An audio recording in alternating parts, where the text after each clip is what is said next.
349वां दिन पुराने अहदनामा में से आज की तलावत मलाकी नबी की किताब, उसका पहला बाब, पहली आयत से लेकर दूसरे बाब की 16वीं आयत तक।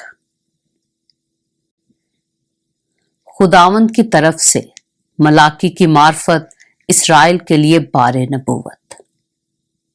खुदावंद फरमाता है, मैंने तुमसे मोहब्बत रखी, तो भी तुम कहते हो तूने किस बात में हमसे मोहब्बत जाहिर की।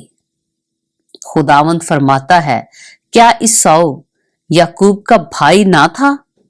लेकिन मैंने याकूब से मोहब्बत रखी और ईसाऊ से अदावत रखी और उसके पहाड़ों को वीरान किया और उसकी मिरास बियाबान के गीदड़ों को दी।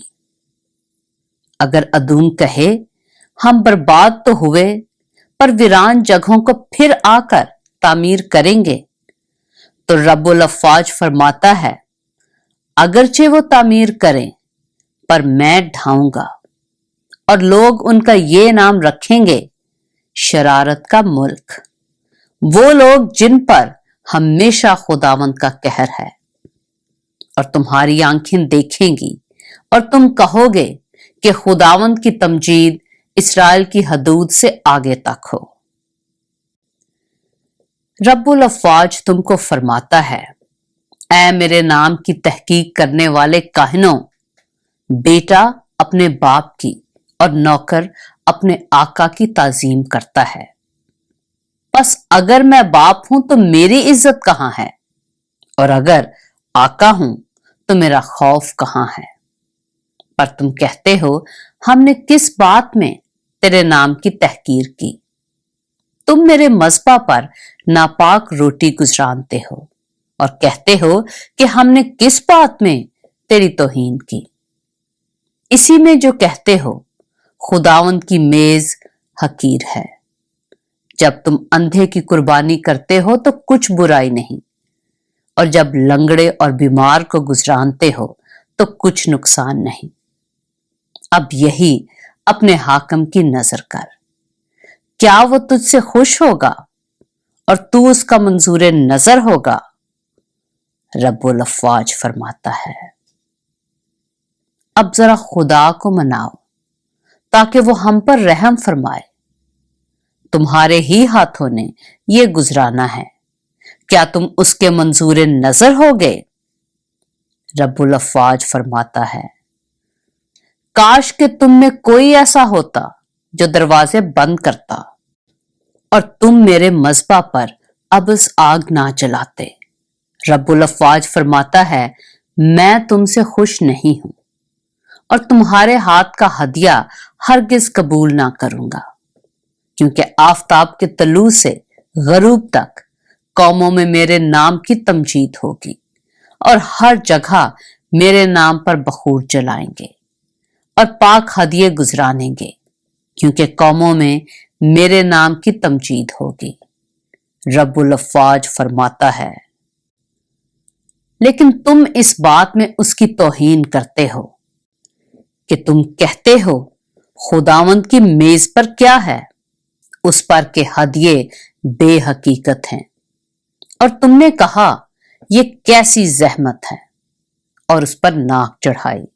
रब्बुल अफ़वाज फरमाता है, फिर तुम लूट का माल और लंगड़े और बीमार ज़बीहे लाए और इसी तरह के हदिये गुजराने। क्या मैं इनको तुम्हारे हाथ से कबूल करूं? खुदावंद फरमाता है, लानत उस दगाबाज पर जिसके गला में नर है पर खुदावंद के लिए ऐबदार जानवर को नजर मानकर गुजरानता है, क्योंकि मैं शाह अजीम हूं और कौमों में मेरा नाम मुहीब है। रब्बुल अफ़वाज फरमाता है। मलाकी नबी की किताब, उसका दूसरा बाब। और अब ए काहिनों, तुम्हारे लिए ये हुक्म है। रब्बुल अफ़वाज फरमाता है, अगर तुम शिनवा ना होगे और मेरे नाम की तमजीद को मद्देनजर ना रखोगे, तो मैं तुमको और اور تمہاری نعمتوں کو ملعون کروں گا، بلکہ اس لیے کہ تم نے اسے مد نظر نہ رکھا، میں ملعون کر چکا ہوں۔ دیکھو میں تمہارے بازو بیکار کر دوں گا اور تمہارے منہ پر نجاست یعنی تمہاری قربانیوں کی نجاست پھینکوں گا، اور تم اسی کے ساتھ پھینک دیے جاؤ گے، اور تم جان لو گے کہ میں نے تم کو یہ حکم اس لیے دیا ہے کہ میرا عہد لاوی کے ساتھ قائم رہے۔ رب الافواج فرماتا ہے، اس کے ساتھ میرا عہد زندگی اور سلامتی کا تھا، اور میں نے اسے زندگی اور سلامتی اس لیے بخشی کہ وہ ڈرتا رہے، چنانچہ وہ مجھ سے ڈرا اور میرے نام سے ترسان رہا۔ سچائی کی شریعت اس کے منہ میں تھی اور اس کے لبوں پر ناراستی نہ پائی گئی۔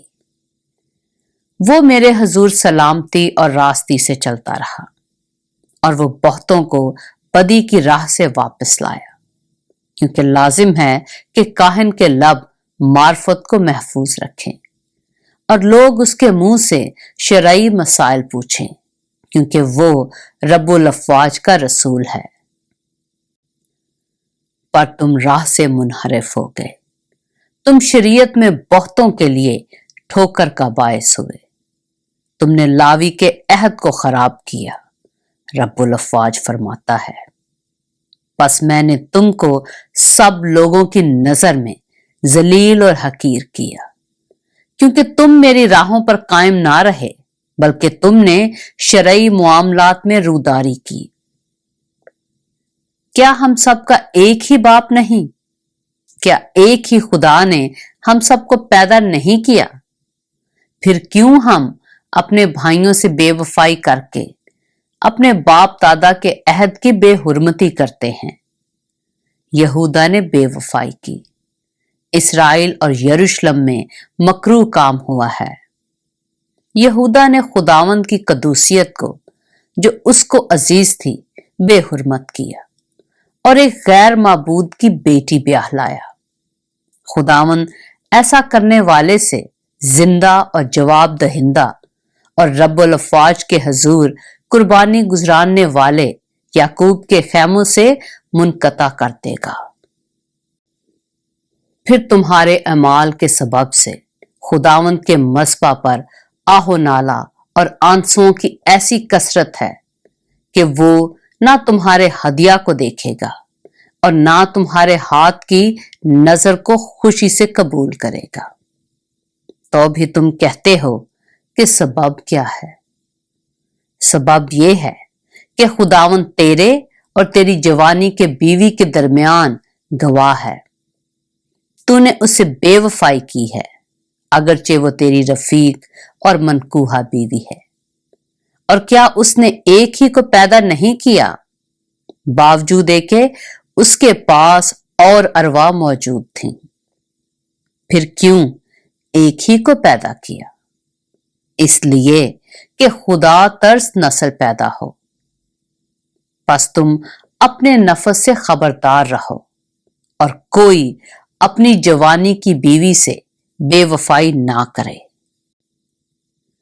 کیونکہ خداوند اسرائیل کا خدا فرماتا ہے، میں طلاق سے بیزار ہوں اور اس سے بھی جو اپنی بیوی پر ظلم کرتا ہے۔